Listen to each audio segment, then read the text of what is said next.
daleen ak jàmm seen chaîne bii di NGTV Sénégal. kii di Madiambal Diagne ci kàddu yi kii di Matar Diop ak kii di Cheikh Yérim Seck jubaloon te muy que ne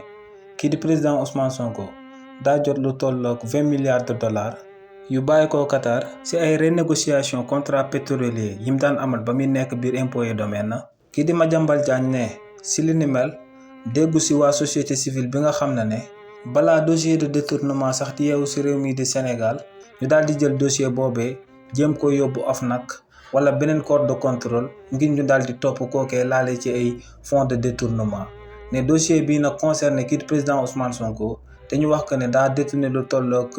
20 milliards de francs CFA boobu ba léegi déggu ci société civile bi. ci li ni mel nag kii di Birame Seck bokk ci société civile bi lu mu ci jot a xamal kii di Madiambal Diagne mooy que ne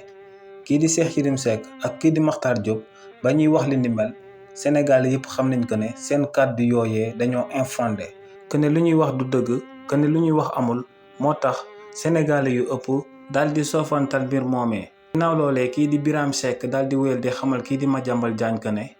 moom ci wàllu boppam en tant que xaritu kii di président Macky Sall